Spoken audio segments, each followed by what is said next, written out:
अच्छा जी, अब हम देख लेते हैं कुछ कर्व्स के रिलेशनशिप।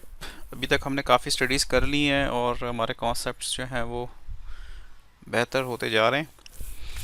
तो हम अब रिलेशनशिप को देख लेते हैं और उसमें देखते हैं कि वो किस तरीके से जो है ना वो अप्लाई हो रहे हैं। तो ये बेसिकली इक्वेशन है जो कि हमने पहले भी एक दफ़ा देखी हुई है। ये है हमारे पास turbine power, okay, at the vertical axis, and at the horizontal axis we have the rotor speed. सो इसका मतलब ये है कि हम टर्बाइन पावर को रोटर की जो रोटेशनल स्पीड है दैट्स इन आरपीएम रेवोल्यूशंस पर मिनट से कंपेयर कर रहे हैं। अच्छा, हमें ये पता है कि यार जब विंड टर्बाइन स्लो चल रहा है, यहाँ आप देखो wind turbine is moving slowly at this point, तो विंड जनरेशन हार्डली स्टार्ट हो रहा है, तकरीबन 3, 4, 5 आरपीएम के ऊपर जनरेटर जनरेशन स्टार्ट कर देता है। But still you can see this quantity is really small. तो wind speed आप देख सकते हैं what is shown as in meters per second। और इसका रीज़न क्या है भाई, कम स्पीड पे क्यों बेसिकली जो टर्बाइन है वो कम एनर्जी प्रोड्यूस कर रहा है। इसका रीज़न ये है कि भाई रोटर बहुत स्लो मूव कर रहा है, और रोटर स्लो मूव करने का मतलब है कि जी उसका इंट्रैक्शन विद द विंड कम है। ज़्यादातर जो विंड है वो बगैर रोटर को टकराए मूव कर रही है, क्योंकि विंड की स्पीड तो है लेकिन कम है, लेकिन रोटर की स्पीड जो कम है, तो काफ़ी सारी जो आपकी विंड है वो without interacting with the rotor crossing the wind turbine swept area, so the generation is smaller. ठीक है जी, जैसे जैसे विंड स्पीड बढ़ रही है आपकी जनरेशन डिफरेंट आती जा रही है। ठीक है, अब जैसे जैसे विंड स्पीड आपकी बढ़ी, ओके, तो आपके पास जनरेशन आना शुरू हुई। This is 5 metres per second wind speed है, 5 आरपीएम है, इसके ऊपर हार्डली 5 आरपीएम के ऊपर कुछ ना कुछ हमारी एनर्जी जनरेशन हो रही थी। तो 5 मीटर्स पर सेकेंड विंड के ऊपर आपके पास you can extract this much energy only, wind turbine energy. So as the wind speed increases, now you can extract more energy from the wind. So turbine की जो power है वो बढ़ती जा रही, 9 पे बढ़ गई, 11 पे और बढ़ गई, 13 पे और इंक्रीज हो गई, 15 पे तो और इंक्रीज हो गई। जैसे जैसे आपकी आरपीएम बढ़े, रोटर की स्पीड बढ़ रही है, आप देख रहे हैं कि एट गिवन विंड स्पीड आपकी जनरेशन भी बढ़ रही है, बढ़ती जा रही है, बढ़ती जा रही है, बढ़ती जा रही है। ठीक है, तेज़ हवा चल रही है, ऑब्वियसली जितनी तेज़ हवा चलेगी उतना तेज़ लिफ्ट मिलेगा और उतनी ही ज़्यादा जो है ना आपकी जनरेशन हो जाएगी। लेकिन एक पॉइंट के बाद दैट्स काइंड ऑफ 15 आरपीएम आप ये देखेंगे जनरेशन कम होना शुरू हो जाती है, यानी कि अब और ज़्यादा अगर तेज़ हवा चलेगी तो आपकी जनरेशन ज़्यादा होने की बजाय कम होना शुरू हो जाएगी। और उस कम को मैनेज करने के लिए, और पहली चीज़ ये कि कम क्यों हो रही है ये हमने पहले भी डिस्कस किया था, मैं थोड़ा सा अभी इसको मौका अच्छा है रिपीट कर देता हूँ। हमने ये देखा था कि जी हमारे पास हमने जो स्टडी किया था विंग को, एरोप्लेन के अगर विंग को आप स्टडी करें, ठीक है जी, आपके पास ये विंड फ्लो कर रही है फॉर एग्जांपल यहाँ से, डायरेक्शन ऑफ विंड ये है, और कॉर्ड एंगल हम ड्रॉ कर दें, अगर कॉर्ड एंगल हमने ड्रॉ कर दिया जी, ये कॉर्ड एंगल है which is in line with the rotor, और the angle between the wind and the chord is called as critical angle of attack. Critical angle of attack. Critical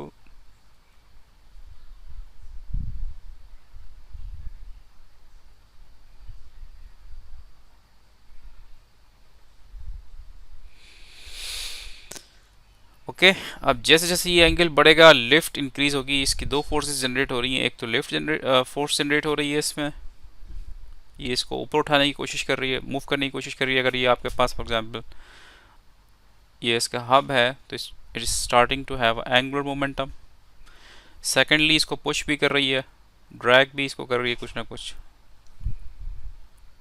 okay, so दो two forces are there. So angle of attack जैसे ही हमारा बढ़ता जा रहा है तो हमारी लिफ्ट जो है ना वो बढ़ती जा रही है, ठीक है, और ड्रैग भी थोड़ा थोड़ा इंक्रीज हो रहा है। So that there are two forces, lift and drag. So when the angle is small, the lift is small, and the drag is also, you can say, small. So the angle is increasing, the lift is keep on increasing, and there is small change in the drag. After the critical angle of attack, जो हमने पढ़ा था critical angle of attack, critical angle of attack,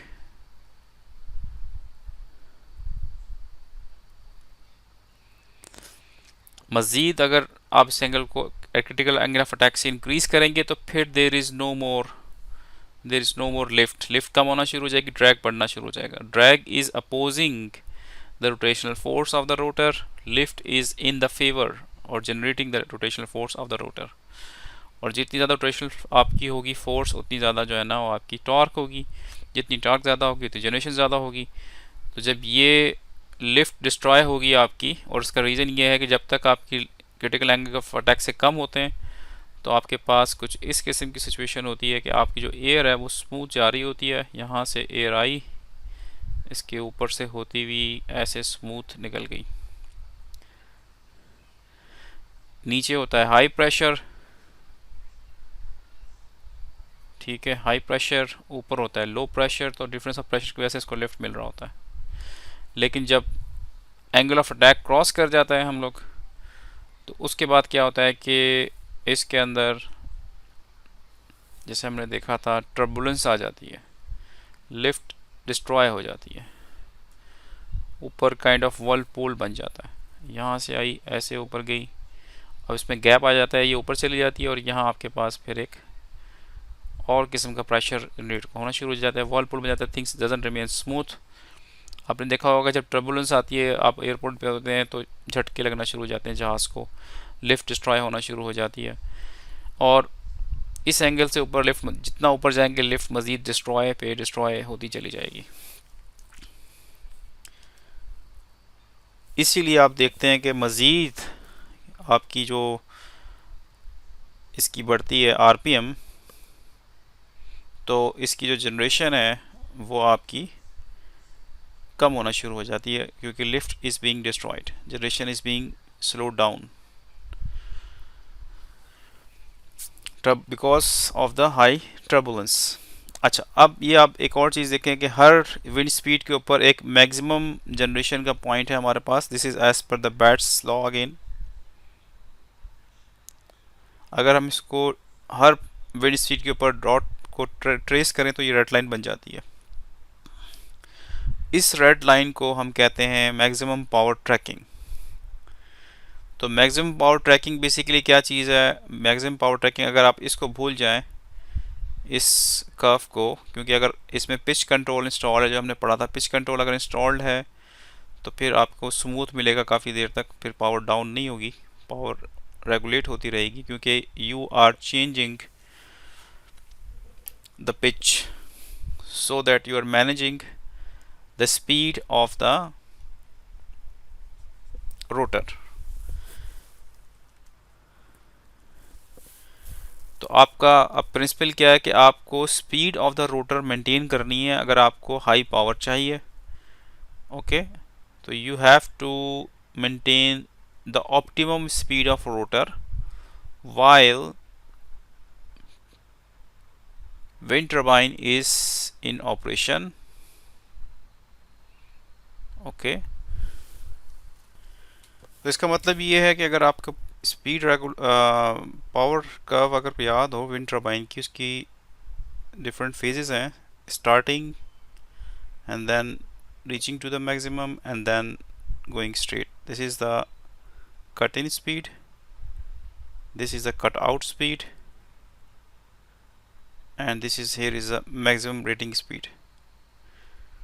तो ये जो area है ये कहलाता है power regulation. Power regulation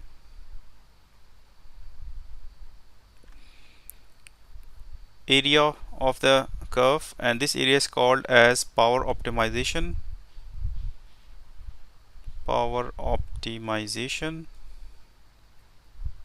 okay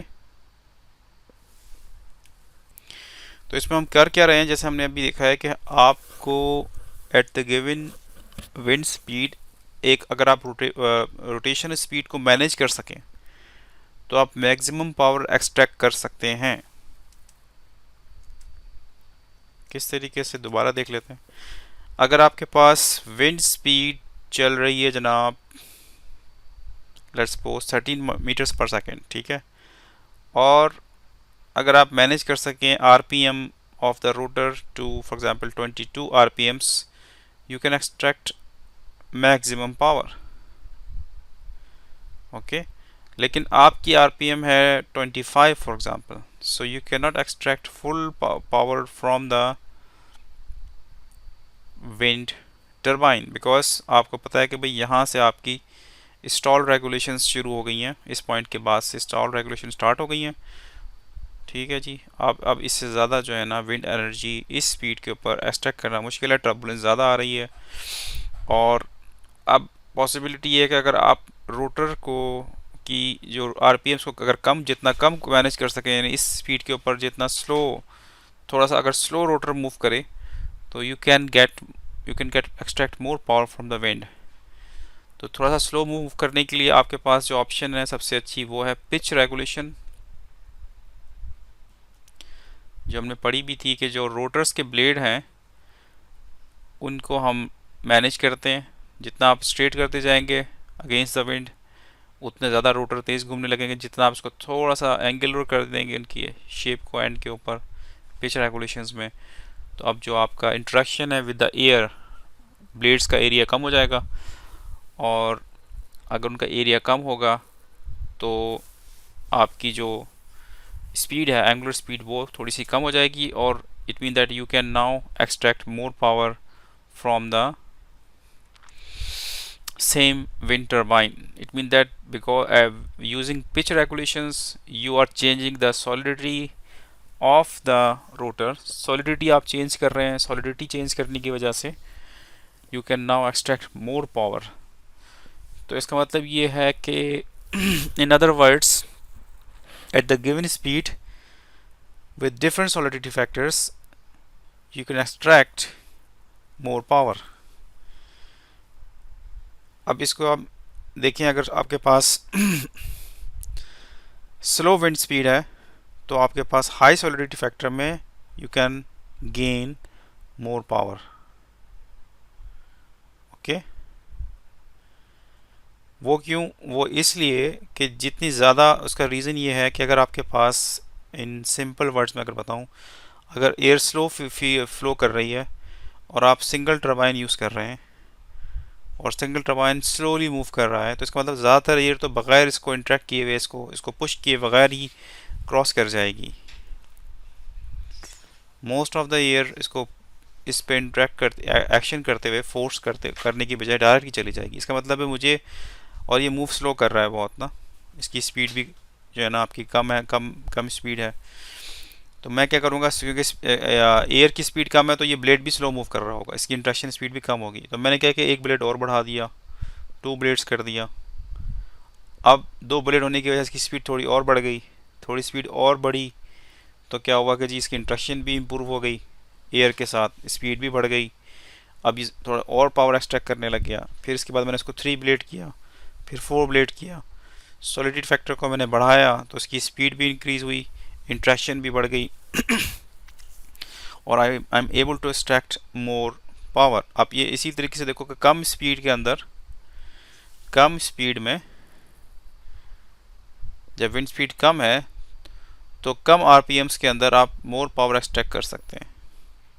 okay, तो इसी तरीके से अगर आप इसके कर्व को यहाँ देखेंगे, यहाँ अगर इसी कर्व को दोबारा देखें जो हमने देखा था, wind power rotor power coefficient CP versus the wind speed, तो आपने अगर स्लो विंड स्पीड में पावर एक्सट्रैक्ट करनी है तो आप देखेंगे ज़्यादा नंबर ऑफ ब्लेड्स के टर्मिनल्स हम वो यूज़ कर रहे हैं, टर्बाइंस, हैवियर ज़्यादा that's moving slower, so they can extract more power. इसी तरीके से आप जैसे जैसे इसको विंड स्पीड को बढ़ाते जा रहे हैं, ब्लेड्स कम होते जा रहे हैं।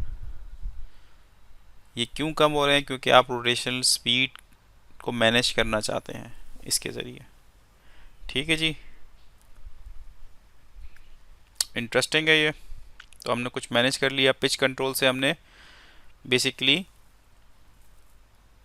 पावर ऑप्टिमाइजेशन कर सकते हैं। आपके पास फिर दो रीजन है, up to rated speed,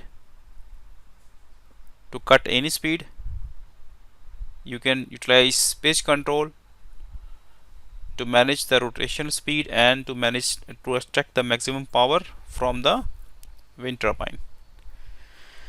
Similarly, after the rated speed, you are not interested to optimize the power, you want to always cut out the extra power. This is a cutout speed, and then you are doing the pitch regulation to maintain your power. So this is called power regulation.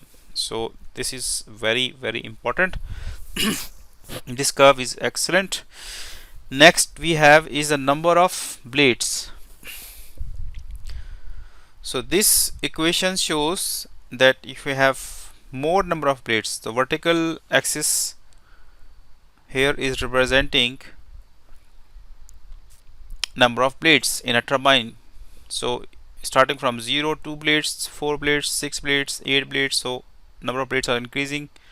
And at the horizontal axis we have tip speed ratio. Okay, so here you can see if you are increasing the number of blades, the tip speed ratio is decreasing, and if you are decreasing the number of blades, the tip speed ratio is keep on increasing. Tip speed ratio basically क्या show कर रहा होता है? Tip speed ratio हमने देखा था, वो था हमारे पास speed of the tip of the rotor, speed of tip of the rotor divide by the wind speed.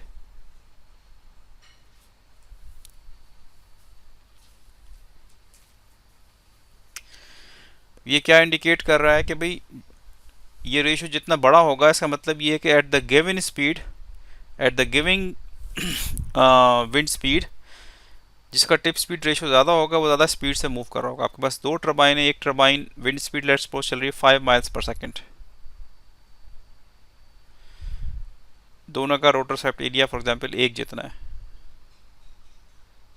Okay, सो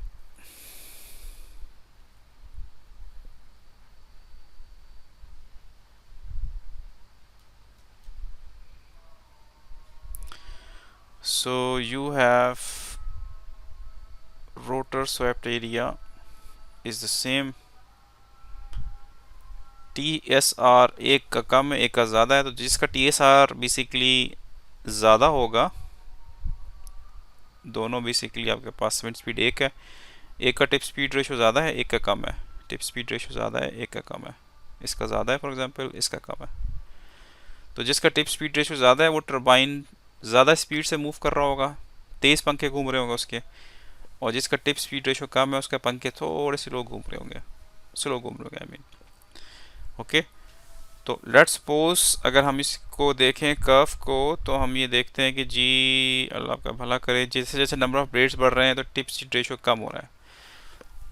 एक मेरे पास टर्बाइन है जिसके हैं 6 ब्लेड्स, 1 2 3 4 5 6, एक का है 2 ब्लेड्स, तो एट द गिवन स्पीड ये 2 वाला है ये फास्टर तेज़ तेज़ मूव कर रहा होगा, और ये 5-6 वाला है इसकी स्पीड ज़रा स्लो होगी। ठीक है जी, तो बेसिकली यही चीज़ इस इक्वेशन में हमने बताई है कि जी आपकी जो टिप स्पीड रेशियो है वो किस तरीके से इंटरेक्ट करती है नंबर ऑफ ब्लेड्स के साथ। So the large number of the blades it mean that lower the tip speed ratio, और tip speed ratio versus power curve भी हमने देखी है। Smaller is the number of blades, higher is the tip speed ratio. तो basically ये दो बड़ी important curves हैं और I think things are getting more clear. Thank you. Let's move to the next topic.